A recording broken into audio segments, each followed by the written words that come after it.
এত বড় একটা স্বৈরাচার আপনার 1 মাসের আন্দোলনে শেষ হয়ে গেল? নো। একটা পানিকে যদি আপনি তাপ দেন, 10 মিনিট তাপ দেওয়ার পর বাষ্প হয়।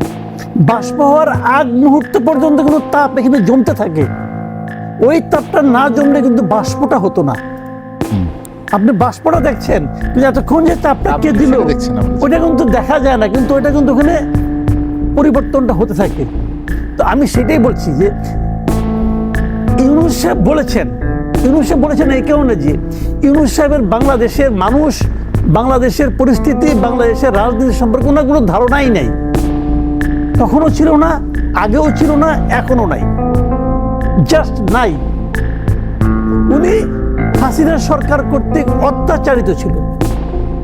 এই অত্যাচারের কারণে ওনার মধ্যে এক ধরনের বাঁচার প্রেরণা কাজ করছে। সে ক্ষমতা পাওয়ার পর এক ধরনের প্রতিশোধ স্পৃহা কাজ করেছে। ওনার আচরণে কিন্তু আমি দেখি না যে উনি পুরো দেশটাকে নিয়ে একসঙ্গে অগ্রসর হতে চান। আমি দেখি না, এখনো দেখি না। কিন্তু এটা হতে হবে, মাথায় রাখতে হবে। বিভক্ত জাতি কখনো অগ্রসর হইতে পারে না। যে জিনিসটা নাকি শেখ হাসিনা ট্রাই করেছিল, জাতিকে বিভক্ত করতে চেয়েছিল। বিভক্ত জাতি রুল করার জন্য সুবিধাজনক, কিন্তু বিভক্ত জাতি অগ্রসর হওয়ার জন্য সুবিধাজনক নয়। এই জিনিসটা মাথায় রাখতে হবে ভাই। কাজেই মূল স্টেক হোল্ডার আপনি যাকেই বলেন, নিয়োগকর্তা যাকেই বলেন, ডিসিশন মেকার এই দেশের জনগণ। এই জিনিসটা যতক্ষণ পর্যন্ত আপনি বুঝতে না পারবেন, মানতে না পারবেন, ততক্ষণ পর্যন্ত এই দেশের উন্নতির কোনো সম্ভাবনা নাই। ওই যে যিনি বলেছেন যে সকল বিচার, হাসিনার বিচার হইতে হবে, আওয়ামী লীগের বিচার হইতে হবে, এর আগে যদি কেউ নির্বাচনের কথা বলে তবে তাকেই তারা জাতীয় শত্রু এবং বেঈমান হিসেবে চিহ্নিত করবে, বলেছে না? এটা হলো একটা শিশু সুলভ বক্তব্য। শিশু সুলভ বক্তব্য। হঠাৎ করে মাথা খারাপ হয়ে যায়, অনেক সময় এরকম হঠাৎ করে মাথা খারাপ হয়ে যায়। বিষয়গুলি এত সহজ না রে ভাই। ওনাদেরকে আমি একটা জায়গায় ধন্যবাদ জানাই, ওনারা পলিটিক্যাল পার্টি করতেছেন। পলিটিক্যাল পার্টি করুন, ইলেকশন হবে, ইলেকশন করুন,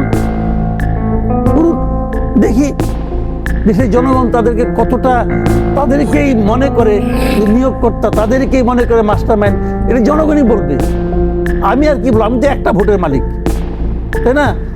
কোটি কোটি ভোট আছে, দেখা যাবে তখন কি হয়। চ্যালেঞ্জটা দিয়ে রাখলাম আগাম ইলেকশনের পরে ডাইকে তাদেরকে পান কিনা, কাউকে ডাইকে এখানে আনতে পারি কিনা দেখেন, তো তখন আলাপ করবেন।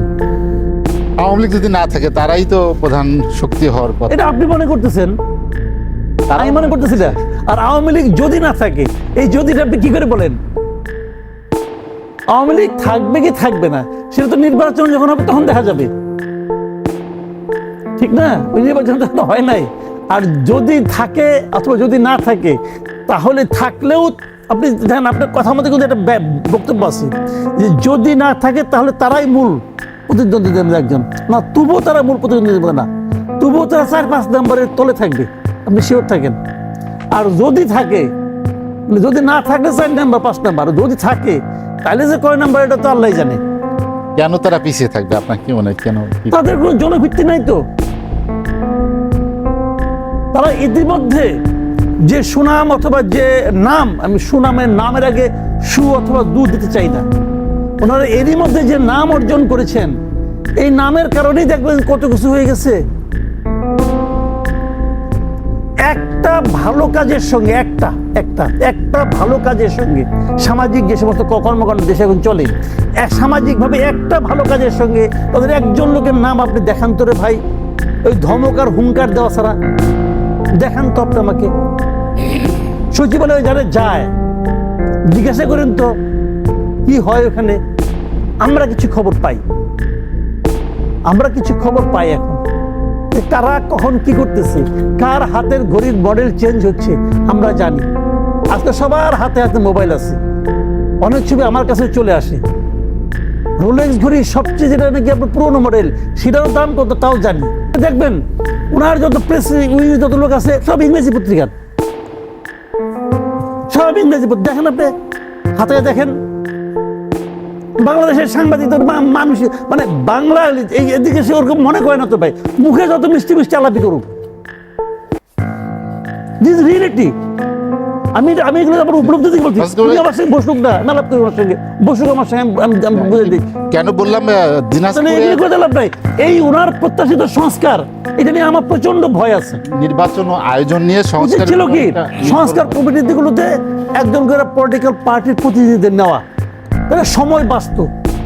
ওরা তো সময় ক্ষেপণ করতে যাচ্ছে। আমি যদি বলি এটা, ওরা চাচ্ছে সময় ক্ষেপণ। কি কারণে সময় ক্ষেপণ করতে চায়? ভাই, ক্ষমতার চেয়ার বড় আরামদায়ক, বড় আরামদায়ক চেয়ারে বসে গেছে বিনা পরিশ্রমে।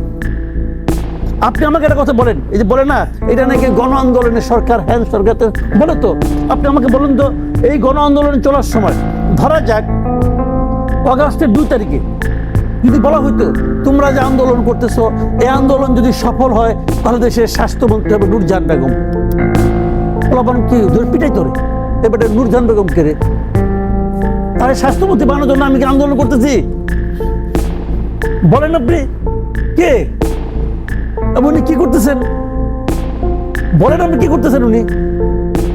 উনি নিজে বলুক না যে আমি স্বাস্থ্য মন্ত্রণালয়ে বিরাট কাজ করছি। উনি বলুক, কোনো আত্মবিশ্বাস থাকলে বলুক, বসুক আমার সঙ্গে আলাপ করি। ভাই এগুলি করেন না। আমরা শুনেন, আমি বললাম তো, আমরা এই দেশের মানুষ এই সরকারকে অত্যন্ত ভালোবাসি। ভালোবাসি বইলা আমরা প্রাণপণে চেষ্টা করতেছি যে এই সরকার যেন সম্মান নিয়ে বিদায় নিতে পারে। ওনাদের এটা বোঝা উচিত যে আমাদের সম্মান নিয়ে বিদায় নিতে হবে। বাংলাদেশে এর আগে কোনো একটা সরকার আসে নাই যে সরকার এত বেশি সমর্থন দেশের সাধারণ মানুষ, দেশের সকল রাজনৈতিক দলের কাছ থেকে পেয়েছে। আসে নাই, এইটা এসেছে। এই সমর্থনের বোঝা বহন করার মতো ক্ষমতা এই সরকার আছে কিনা, এটা নিয়ে আমার সন্দেহ আছে। অন্তর্বর্তী সরকার যদি একটাও কোনো পদক্ষেপ না নেয় তাহলে কোনো অসুবিধা নাই, কারণ রাজনৈতিক দলগুলো ইতিমধ্যে আমরা বলেছি যে এটা আমাদের পাবলিক কমিটমেন্ট, আমরা কোথায় কি কি পরিবর্তন, এবং এটা আজকে বলছি না, গত বছর ধরে এটা আমরা বলে আসছি।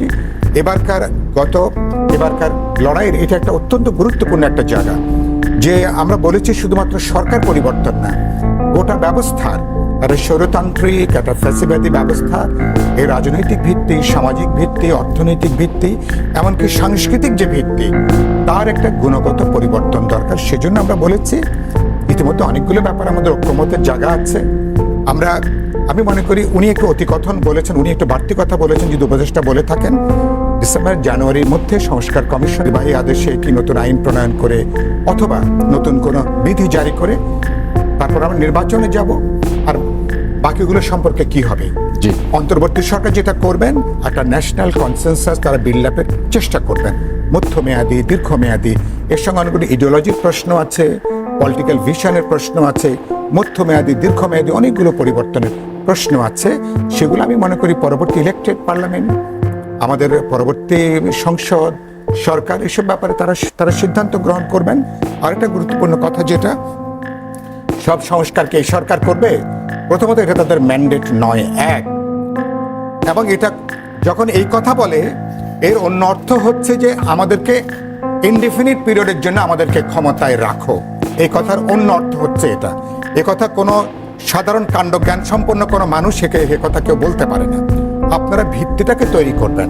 যেসব ব্যাপারে ইতিমধ্যে আমাদের ঐক্যমতের জায়গা আছে, বড় জায়গায় বোঝাপড়া আছে, আপনারা ট্রেনটাকে যাত্রা করবেন। পরবর্তী কাজটা নির্বাচিত জনপ্রতিনিধি, নেক্সট পার্লামেন্ট, তারা এটাকে এগিয়ে নেবেন। কারণ আমরা বাংলাদেশকে তো পুরনো জমানায় তার ফিরবো না। আমরা সত্যি আমরা বলেছি, আপনি সংস্কারের নাম করে যদি আমি বলেছি সরকারকে এজেন্ডাটাকে কমিয়ে আনা দরকার। উচ্চাভিলাষী প্রকল্প নিলে সরকার একেবারে লেজগোবরে করে ফেলবে। যে কাজটুকু করা যেত সেটাও কিন্তু সরকার কিন্তু করতে নাও পারে। তখন তড়িঘড়ি করে, তখন কোনো রকমে কিন্তু ইজ্জত বাঁচানোর জন্য, সম্মান বাঁচানোর জন্য দেখা যাবে এমন একটা ইলেকশন দিচ্ছে, এমন একটা জায়গা দিচ্ছে, হয়তো যেরকম একটা প্রস্তুতির হয়তো পলিটিক্যাল পার্টিগুলো চাইবে না। সেজন্য বলতে চাই, লক্ষ্যটা ছোট করেন, অ্যাচিভেবল, যেটা অর্জনযোগ্য সেটা করেন, সবাইকে আস্থার মধ্যে নেন। আমরা দেশকে আগামী বছরের মধ্যে নির্বাচন করে একটা গণতান্ত্রিক অভিযানে যেতে পারি, সে মধ্যে আমরা হাঁটি।